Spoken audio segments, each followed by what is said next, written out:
Llegué a la casa de mi abuelo sin avisar, y cuando abrió la puerta, tenía el rostro blanco como la cal. Me jaló del brazo, me empujó hacia adentro y susurró con una voz temblorosa: «Vete a la cocina, métete debajo de la mesa, no hagas ningún ruido». Pensé que se había vuelto loco, pero obedecí, y entonces escuché los pasos de mi esposo en el pasillo, y lo que dijo en los siguientes 40 minutos destruyó todo lo que creía saber sobre mi propia vida. Pero antes de continuar, revisa si ya estás suscrito al canal y escribe en los comentarios ¿desde dónde estás viendo este video? Nos encanta saber hasta dónde están llegando nuestras historias. Yo tenía 40 años cuando mi vida se partió a la mitad, y la parte que quedó tuve que aprender a cargarla de una manera completamente nueva. No fue una separación ruidosa, no fue una infidelidad descubierta en el celular, ni una pelea en medio de la sala rompiendo platos. Fue silenciosa, calculada, como una grieta que empieza por debajo del piso y va subiendo despacio hasta el día en que el suelo se hunde. Y cuando el suelo se hundió de verdad, yo estaba agachada debajo de una mesa antigua de madera, en la cocina de mi abuelo, intentando no respirar demasiado fuerte. Mi nombre es Daniela. Soy asistente contable. Trabajo en un despacho mediano en el centro de la Ciudad de México, y por 12 años fui la esposa de Ricardo. 12 años. Tiempo suficiente para construir hábitos, recuerdos, toda una vida de pequeñas rutinas que uno no se da cuenta de que son la vida misma hasta que desaparecen. Despertar con la misma respiración al lado. El olor al café de olla que él preparaba todos los días a las 7 de la mañana, cargado, sin azúcar.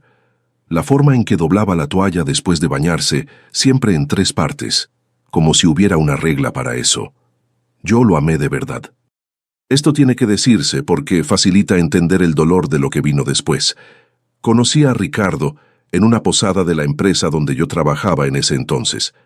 Él había ido acompañando a un colega, casi no conocía a nadie, y se quedó en un rincón con un vaso de cerveza observando a la gente, con ese aire discreto que yo confundí con profundidad. Intercambiamos números. 3 semanas después me llamó. A los 4 meses ya éramos novios. En 2 años nos casamos. Él trabajaba en ventas comerciales, representaba equipos industriales para pequeñas y medianas empresas. A veces viajaba, pasaba unos días fuera, pero siempre volvía con historias graciosas de la carretera, algún regalito comprado en una tienda de conveniencia de la autopista a Querétaro, siempre con esa sonrisa que nos hacía olvidar que me había quedado sola por 4 días. Yo nunca necesité de muchas cosas para ser feliz. Nunca fui de lujos, de viajes caros, de restaurantes de moda. Me gustaba estar en casa, los fines de semana tranquilos, una cena casera con una buena serie en la televisión. Y Ricardo, o al menos el Ricardo que yo conocía, parecía disfrutar de las mismas cosas. Mi abuelo, don Ignacio, era la única familia de verdad que me quedaba. Mi madre había fallecido cuando yo tenía 22 años. Cáncer, rápido y brutal, del tipo que no te da oportunidad para una despedida digna. Mi padre desapareció de mi vida mucho antes de eso. Se fue cuando yo tenía 16 y luego se convirtió en una voz en el teléfono en Navidad, hasta que ni siquiera eso. Mi abuelo era mi eje, el único punto fijo alrededor del cual giraba el resto de mi vida. Don Ignacio tenía 74 años y vivía solo en un departamento que él y mi abuela habían comprado en los años 80, en la Colonia del Valle, un edificio antiguo de paredes gruesas y ventanales amplios. Mi abuela había muerto hacía 11 años, y desde entonces él vivía en ese departamento con las mismas fotos en las paredes, los mismos muebles de madera oscura, el mismo olor a café recién colado y a las bolsitas de lavanda que él metía en los cajones, porque mi abuela siempre lo hacía y él nunca dejó la costumbre. Era un departamento grande para una sola persona. 3 recámaras, una sala amplia, una cocina con una mesa de caoba maciza en la que cabían 8 personas. Y estaba muy bien ubicado, en un piso alto con vista a un parque. El tipo de propiedad que vale mucho dinero y que cualquier valuador inmobiliario llamaría un activo privilegiado. Yo nunca pensé en el departamento de mi abuelo como un activo. Pensaba en él como la casa donde aprendí a hornear pan de elote, como el lugar donde dormía en el sofá durante las vacaciones de verano cuando era niña, como el lugar desde donde don Ignacio me llamó el día que murió mi mamá y me dijo simplemente que podía llorar todo lo que necesitara porque él no iba a colgar. Ricardo pensó diferente, solo que yo me tardé demasiado en entenderlo. Los primeros focos rojos fueron tan sutiles que los confundí con amabilidad. En el segundo año de matrimonio, Ricardo empezó a visitar a mi abuelo con más frecuencia. Iba sin que yo se lo pidiera. Le llevaba fruta, se sentaba en la sala y platicaba largo y tendido con don Ignacio sobre fútbol, sobre política, sobre cómo era la ciudad antes. A mi abuelo le agradaba. Decía que Ricardo era un buen muchacho, educado, atento, diferente a los hombres de las nuevas generaciones que no saben escuchar a los mayores. A mí se me llenaba el corazón cuando decía eso. Debí haber prestado más atención al tipo de preguntas que hacía Ricardo durante esas visitas. En ese momento, pensé que era simple curiosidad natural. Solo después entendí que estaba haciendo un levantamiento de información. El cambio en el comportamiento de Ricardo no se dio de un día para otro. Fue gradual, el tipo de cambio que solo logras ver cuando miras hacia atrás y comparas a la persona que era con la persona en la que se convirtió. En nuestro cuarto año de casados, empezó a sacar el tema del departamento de mi abuelo durante las cenas. Siempre de forma indirecta, siempre con ese tono de alguien que está siendo razonable y práctico. Daniela, tu abuelo ya está grande. Ese departamento es demasiado grande para una sola persona. Imagínate si se cae, si se pone mal estando solo. Yo coincidía en que era una preocupación legítima. Le proponía contratar a una enfermera o cuidadora o que mi abuelo se viniera a vivir con nosotros un tiempo. Ricardo movía la cabeza como si yo no estuviera entendiendo el punto. El punto, lo entendería más tarde, era otro completamente distinto. Fue escalando las sugerencias poco a poco. Primero habló de poner el departamento a nombre de los dos como una forma de proteger el patrimonio de la familia. Luego sugirió un poder notarial amplio a su nombre para facilitar los trámites burocráticos, ya que a mi abuelo se le complicaba ir al banco. En una plática de sábado por la tarde, mientras yo planchaba la ropa, me mencionó que tenía un amigo, agente inmobiliario, que podía evaluar el departamento sin compromiso, solo para que tuviéramos una idea de su valor actual en el mercado. Yo me frené en seco ante todas esas propuestas. No sé si fue instinto o de formación profesional. Trabajo con números desde hace años, sé identificar cuando las cuentas no cuadran, pero algo dentro de mí se negaba a tragarse esas sugerencias como si fueran cortesías familiares. Ricardo no insistía en el momento. Cambiaba de tema, se quedaba callado, y yo pensaba que el asunto había muerto. Pero regresaba semanas después, replanteado, con un nuevo disfraz. Lo que yo no sabía era que, mientras yo le cerraba la puerta en casa, Ricardo estaba abriendo otra directamente en el departamento de mi abuelo. Don Ignacio me contó, meses después, cómo habían sido las cosas. Ricardo se aparecía entre semana, por lo general en las tardes cuando sabía que yo estaba en el despacho. Le llevaba pan dulce, queso panela, un paquete de café.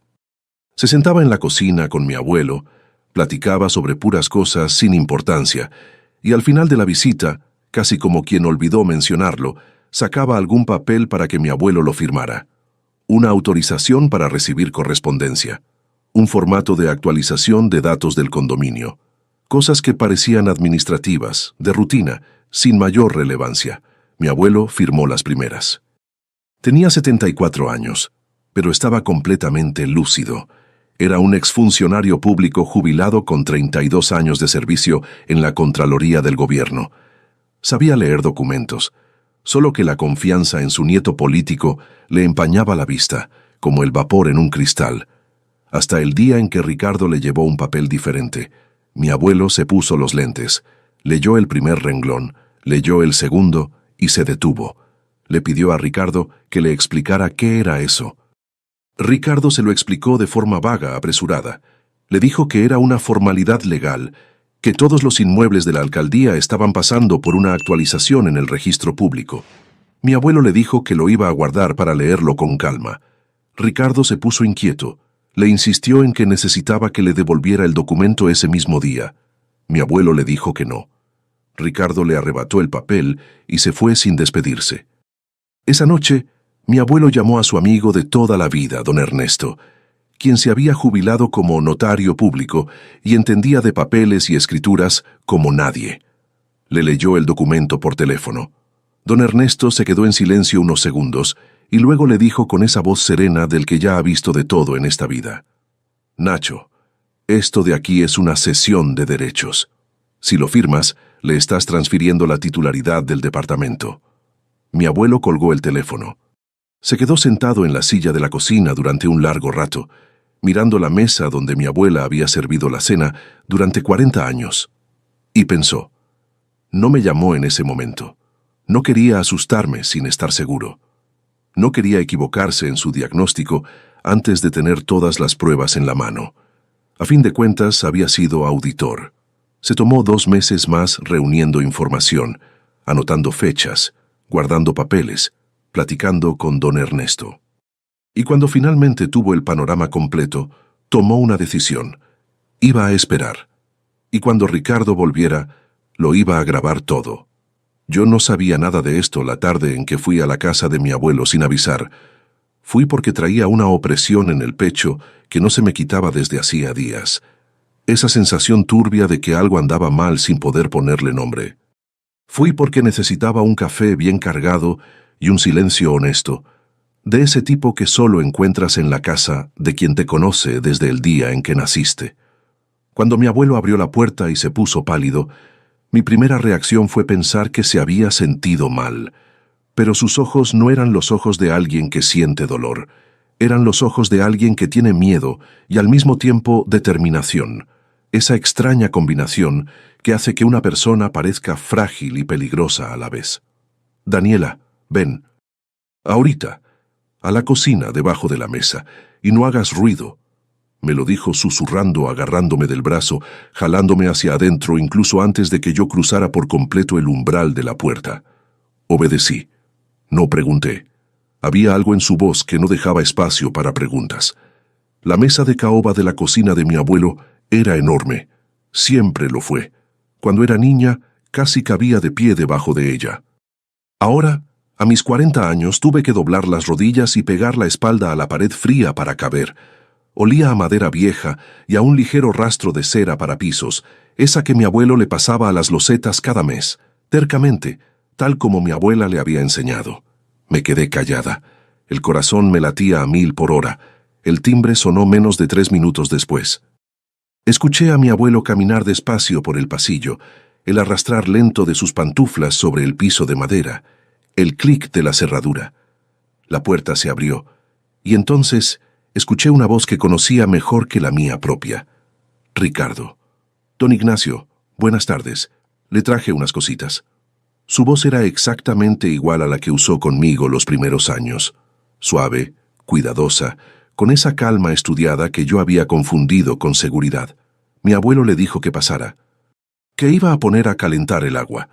Escuché los pasos pesados de Ricardo en el pasillo, el crujido del piso bajo su peso, el ruido de la bolsa de pan al ponerla sobre la mesa de la sala. Mi abuelo pasó por la cocina en dirección a la estufa, muy despacio, y al cruzar por el hueco donde yo estaba escondida, inclinó ligeramente la cabeza hacia abajo sin detenerse, sin voltear la cara, y me dijo casi sin mover los labios: «Él no sabe que estás aquí. Quédate». Una palabra. Quédate. Y me quedé.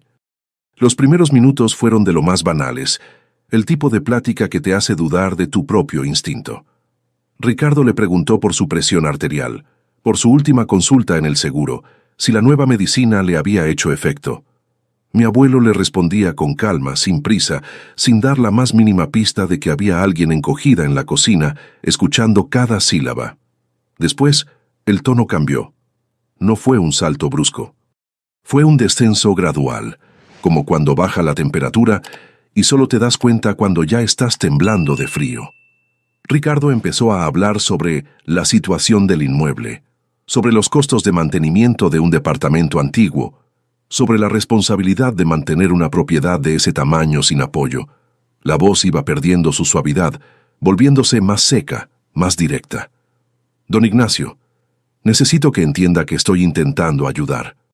Toda esta burocracia es por culpa de Daniela, que no tiene la menor visión para la gestión de patrimonio. Ella no entiende de negocios, nunca ha entendido, pero yo sí entiendo, y sé lo que se tiene que hacer. Apreté la espalda contra la pared con más fuerza. Sentí el frío concreto del yeso a través de la tela de mi blusa. Mi abuelo le respondió despacio, con el tono de quien no tiene prisa, porque sabe que el tiempo está de su lado. Le dijo que entendía su preocupación, que valoraba su cuidado, pero que el departamento era suyo y que cualquier decisión sobre el lugar la tomaría él mismo. Ricardo levantó ligeramente la voz, no llegó a gritar. Fue peor que un grito. Era esa voz baja y controlada del que está reprimiendo la rabia con esfuerzo, el tipo de voz que sale cuando la máscara ya es demasiado fina para ocultarlo todo. Usted está siendo un terco, don Ignacio. Tengo deudas muy serias. Deudas que afectan a Daniela también, aunque ella no lo sepa. Y si usted me ayudara ahorita, yo resolvería todo. El departamento quedaría asegurado. Daniela estaría segura, y nadie tendría por qué enterarse de nada. Hice un esfuerzo enorme para no moverme. Deudas muy serias, que afectan a Daniela también. Mi abuelo se quedó en silencio unos segundos. Después le preguntó con esa voz de auditor que se pasó 30 años desenmarañando mentiras dentro de hojas de cálculo. ¿Qué deudas son esas, Ricardo? Y Ricardo empezó a hablar. Escuché debajo de esa mesa cosas que ninguna esposa debería descubrir de esa manera. Pero tal vez no existía una forma menos brutal de descubrir quién era Ricardo en realidad. Había sacado préstamos en al menos 4 financieras distintas a lo largo de 3 años. Mencionó las cifras por encima, sin entrar en detalles, pero fue suficiente para calcular mentalmente que la suma superaba el 1,5 millones de pesos. Había invertido ese dinero en acciones de un proyecto inmobiliario que se había ido a la quiebra, según él, por culpa de los socios que mintieron en los peritajes. Los acreedores le estaban cobrando. Algunos ya lo habían demandado por la vía judicial. Y por lo menos uno de los préstamos lo había sacado, dejando como garantía nuestro departamento. El departamento que compramos juntos, a crédito, que yo creía que era lo único concreto que habíamos construido en nuestros 12 años de matrimonio. De todo eso me enteré ahí, agachada en el piso frío con la barbilla temblándome. Pero esa no fue la parte que me quebró por dentro. La parte que me rompió en 1000 pedazos fue cuando mi abuelo le preguntó directamente, ¿y Daniela? ¿Qué planeabas hacer con ella en medio de todo esto? Ricardo se tardó como 2 segundos en contestar, y cuando lo hizo, su voz era completamente distinta. Toda esa suavidad había desaparecido. Quedó una frialdad que jamás le había escuchado, áspera y precisa como el filo de una navaja. Daniela nunca fue el plan, don Ignacio. El plan siempre fue el departamento. Yo necesitaba a alguien que fuera la heredera de un inmueble de valor, a alguien que confiara en mí lo suficiente como para no hacer demasiadas preguntas. Ella me sirvió bien para eso durante mucho tiempo. El silencio que siguió duró tal vez 3 segundos. Para mí duró toda una vida. Me mordí el puño, no de coraje, sino de un dolor que no tiene el nombre correcto, ese dolor de darte cuenta de que lo que tú llamabas amor era en realidad solo una posición estratégica en un mapa que nunca viste. 12 años. Cada desayuno, cada viaje, cada noche en que llegaba tarde, y yo me aguantaba las ganas de reclamar porque quería ser la esposa comprensiva. Cada vez que lo defendí ante mi amiga Paola cuando ella me decía que le notaba algo raro. Cada decisión que pospuse. Cada sueño que dejé en segundo plano para no presionarlo demasiado. Todo eso había sido calculado por él como una inversión. Yo solo era el camino para llegar a mi abuelo. Mi abuelo se quedó callado tras esas palabras. Luego dijo con esa voz grave y pausada de quien no necesita alzar el tono para que lo escuchen. Entonces necesito que entiendas una cosa, Ricardo. Este departamento no va a ser para ti, ni hoy, ni mañana, ni nunca. Pero lo que me acabas de decir, eso ya quedó guardado. Ricardo le preguntó a qué se refería con eso, y fue entonces cuando escuché el ruido. Un ruidito sutil, discreto, que venía de algún lugar de la mesita del pasillo. Un pequeño clic. Mi abuelo había encendido la grabadora del celular antes de que Ricardo entrara. Y Ricardo acababa de confesarlo todo. Ricardo se dio cuenta de que había hablado de más.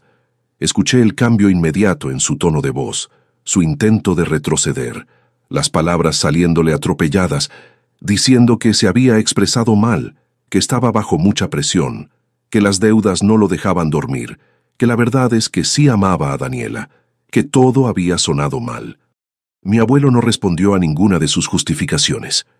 Se quedó callado con esa serenidad que siempre fue su sello personal, la calma del que se pasó décadas escuchando a gente tratar de explicar cuentas que no cuadraban, aprendiendo que el silencio es más efectivo que cualquier confrontación. Entonces salí de debajo de la mesa.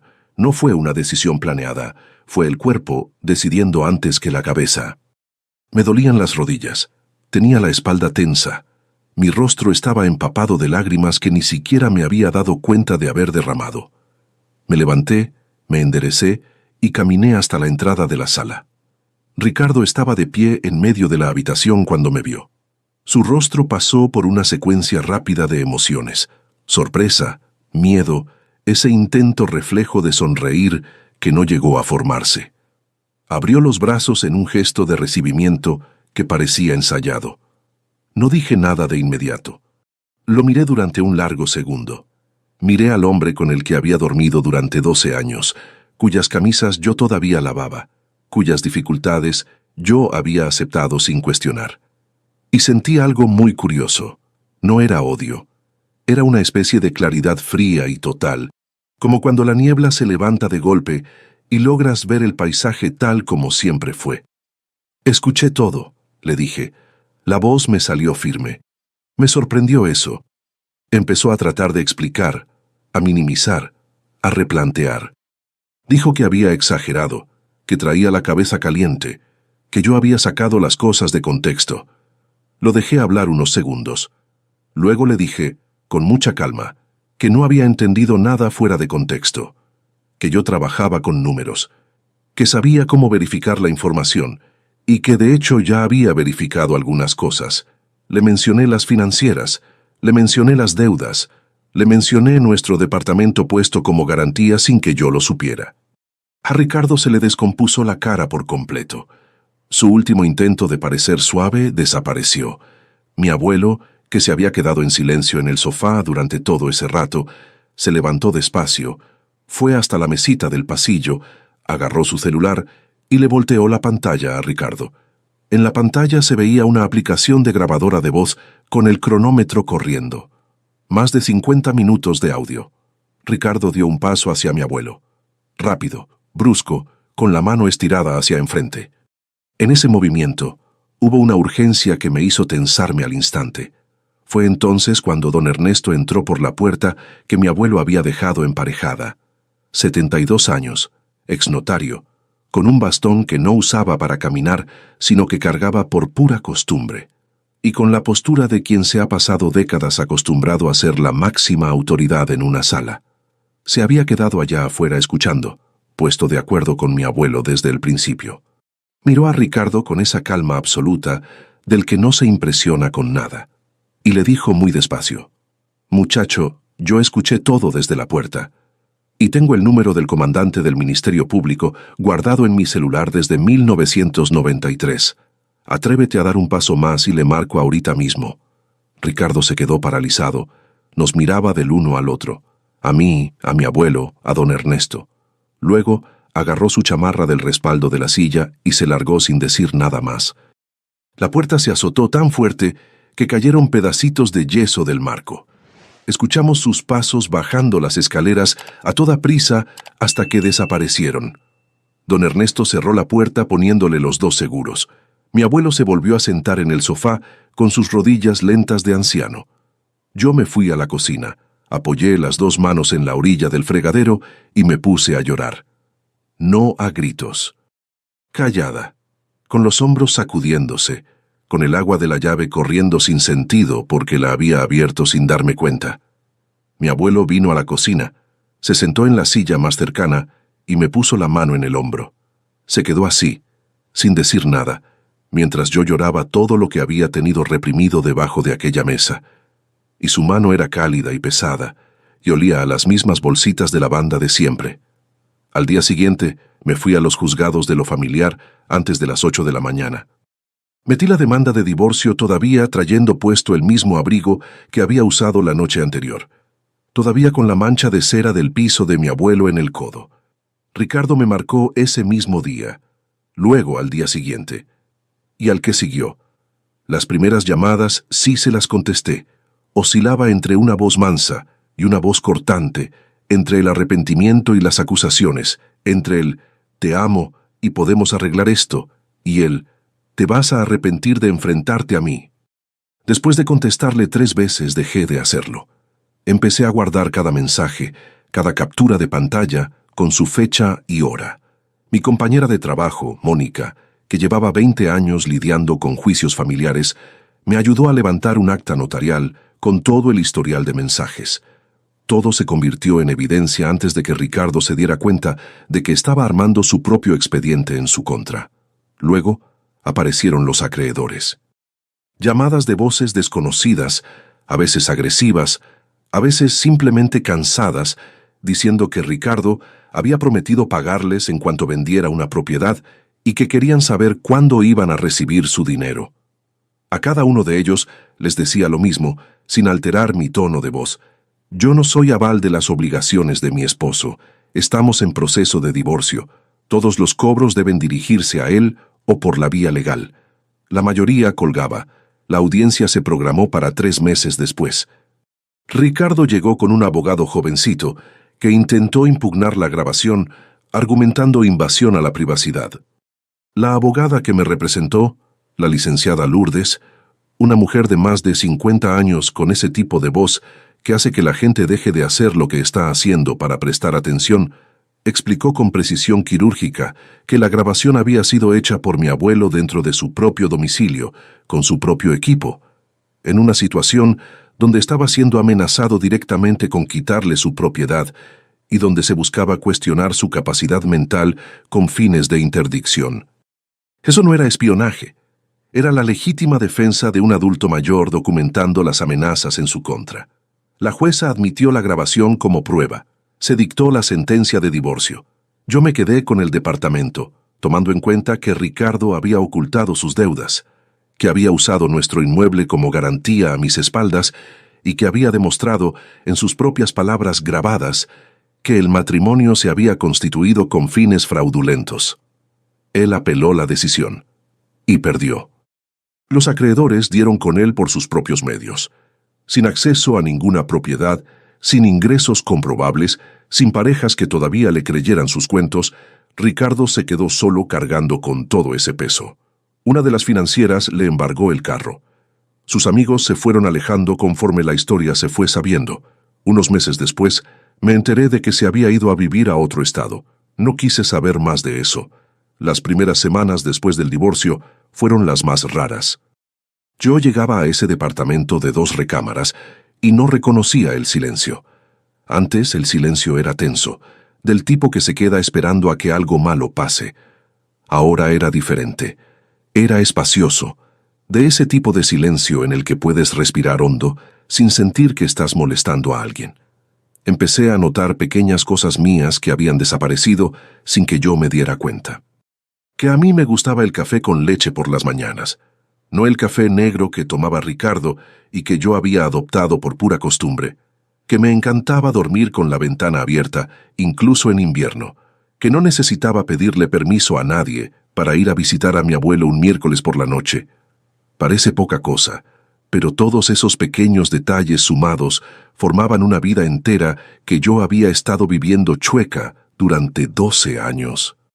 La primera medida real que tomé fue encargarme del departamento de mi abuelo. Fui para allá con un folder lleno de documentos y mi laptop. Nos sentamos en la mesa de caoba de la cocina, la misma debajo de la cual yo había pasado los 50 minutos más determinantes de mi vida, y trabajamos 2 días seguidos. Escrituramos un testamento ante notario, garantizándole a él el derecho vitalicio de usufructo para vivir ahí. Actualizamos toda la documentación del inmueble, regularizamos su situación en el registro público de la propiedad y dimos de alta la propiedad en el sistema de alertas inmobiliarias. Ahora, Cualquier movimiento relacionado con ese departamento generaría una notificación inmediata en mi celular y en mi correo electrónico. Don Ernesto nos hizo una visita mientras estábamos acomodando los papeles. Miró la mesa tapizada de documentos, miró a mi abuelo con los lentes en la punta de la nariz, revisando cada cláusula, y me miró a mí con la pluma en la mano tachando pendientes, y dijo con esa brevedad de quien ya tiene mucho colmillo: «Ahora sí, las cosas están como Dios manda». Más tarde, mientras tomábamos café, agregó algo que se me quedó grabado en la cabeza durante semanas. «Daniela, ¿cuántas mujeres crees que hay allá afuera que han pasado por lo mismo que tú y no tienen tu preparación, que no saben por dónde empezar, que no tienen a un abuelo lo suficientemente lúcido como para grabar una confesión? ¿Cuántas abuelitas están solas en sus departamentos, muertas de miedo de sus propios familiares y no saben qué hacer con ese miedo?» Me quedé pensando en eso en el trabajo. En el despacho donde yo era asistente contable, había 2 compañeras que llevaban casos de protección de patrimonio familiar. Yo las escuchaba todos los días relatar historias idénticas a la mía, pero vistas desde afuera, como expedientes, como números, como carpetas. Yo veía esas historias y ahora las entendía desde adentro. 8 meses después de firmar mi divorcio, renuncié a mi trabajo. Abrí mi propio despacho de consultoría, enfocado en la protección patrimonial y orientación legal para adultos mayores y sus familias. Encontré un local chiquito en la planta baja de un edificio comercial. Lo remodelé yo misma con lo poco que tenía. Pinté las paredes de un tono beige claro y puse un sillón muy cómodo en la recepción específicamente pensado para que mis clientas mayores pudieran esperar sin cansarse. En la puerta colgué una placa sencilla con el nombre de la consultoría y abajo la frase: «Orientación patrimonial y defensa de los derechos del adulto mayor». La recomendación de boca en boca entre las señoras mayores es más efectiva que cualquier campaña de publicidad. Una le contó a su vecina, la vecina le platicó a su amiga de las clases de tejido, la amiga se lo comentó a su nuera. En cuestión de 3 meses ya estaba atendiendo a 4 o 5 personas por día. Mi abuelo a veces iba a pasar la tarde a la oficina. Se sentaba en el sillón de la recepción, se tomaba el café que yo siempre dejaba recién hecho, hojeaba una revista o simplemente se quedaba calladito observándome. Nunca me dijo en voz alta lo que yo alcanzaba a ver en sus ojos cuando me miraba trabajar, cuando le explicaba sus papeles a una señora que había llegado temblando de miedo, o cuando yo hablaba por teléfono con alguien de la notaría para destrabarle el trámite a un cliente que no sabía ni por dónde empezar. Pero yo lo veía, y era el tipo de mirada que vale más que cualquier palabra. Una noche, al cerrar el despacho y apagar las luces, le marqué por teléfono estando parada afuera del local. Le pregunté si se acordaba del día en que me había empujado hacia la cocina y me había ordenado meterme debajo de la mesa. Se rió. Esa risa corta y seca del que ha vivido lo suficiente como para reírse de las cosas graves. Le pregunté cómo se le había ocurrido la idea de esconderme ahí, en lugar de decirme que me fuera. Se quedó callado un segundo. Luego me dijo que había sido muy simple, que cuando me vio parada en la entrada, entendió que yo necesitaba saber la verdad. Pero no de boca de alguien más que me la contara, sino de la propia boca de quien me la estaba ocultando.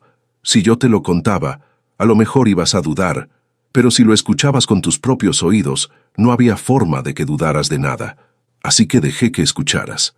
Me quedé en silencio afuera de mi consultorio mirando la placa iluminada por el farol de la banqueta. «Gracias, abuelo», le dije. «¿Por qué? ¿Por la mesa?»